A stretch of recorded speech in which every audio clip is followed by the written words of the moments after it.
తెలంగాణ కాదా? ఆయన పుట్టినప్పుడు తెలంగాణ ఉందా?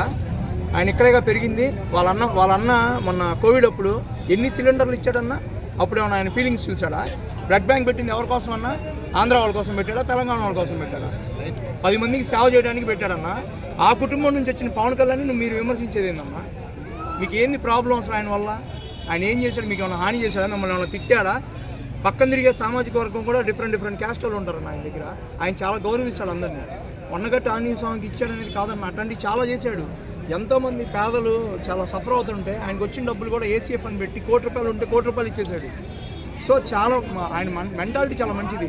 అనవసరంగా ఆయన్ని రెచ్చగొడుతున్నారు. ఆయన చెప్పుతో కొట్టేది ఏందన్న? మిమ్మల్ని మీరు కొట్టుకోండి అన్న చెప్పుతో. ఆయన ఏం అన్యాయం చేశాడన్న ఆయన కొట్టడానికి? ఆయన 10 మందికి సేవ చేసే తత్వమే తప్పితే ఆయనకి ఏముందన్న చెప్పండి? ఎంతవరకు కరెక్ట్ అన్నా? మీరు జర్నలిస్టులై ఉండి ఇంత చదువుకొని మాలాంటి వాళ్ళకి విద్యార్థులందరికీ మీరు చెప్పాల్సింది పోయి మీరే తప్పు చేస్తున్నారు. ఆంధ్రోడు అంటే కొడతారా? తెలంగాణ అంటే పూజిస్తారా? ఏందన్న ఈ సంస్కృతి?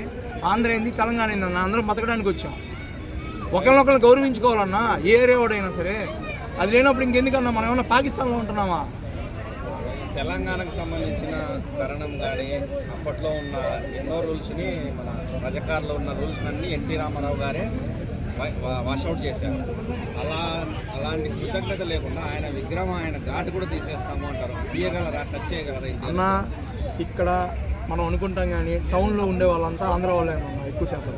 సో వీళ్ళందరూ ఓటేస్తేనే ఎవరైనా సీఎం అవుతాడు, ఎవరైనా ఎమ్మెల్యేలు అవుతాడు. సో వాళ్ళందరూ సపోర్ట్ తీసుకొని ఉండాలి. కాబట్టి ఎన్టీ రామారావు గారు చాలా పెద్ద ఆయన అన్న, ఫస్ట్ ముఖ్యమంత్రి అయ్యాడు. సో ఆయన డెవలప్మెంట్ చేయాల్సిన ఆ టైంలో కొన్ని డెవలప్మెంట్స్ చేశాడు. ఆయన అంటే గౌరవించి రేవంత్ రెడ్డి గారే ముందుకొచ్చి విగ్రహం దానికి ఆయన ఓపెనింగ్ చేశాడంటే ఎంత గౌరవించినట్టు? ఆ గౌరవాన్ని మనం కాపాడుకోవాలి కదా. సో ఎవరెవరో మాట్లాడుతుంటారు అన్న, మాట్లాడేది ఏమీ జరగలేదు కదా. చివరికి ఆయన విగ్రహం పెట్టారు. బాలసుబ్రహ్మణ్యం గురించి మాట్లాడారు, ఆయన విగ్రహం పెట్టారు. మాట్లాడుకునే వాళ్ళు 100 మాట్లాడుకుంటారన్న, ఎన్ని మేము పట్టించుకున్నాం. ఇప్పుడు మా ఆంధ్ర వాళ్ళందరూ గౌరవించినట్టే కదన్న ఎన్టీ రామారావు విగ్రహం పెడితే. సో మేమందరం గౌరవం ఉంటుంది కదా మాకు. ఆయన విగ్రహం తీసేస్తానంటే మేమందరం చేతులు గాజులు వేసుకొని ఉన్నాము.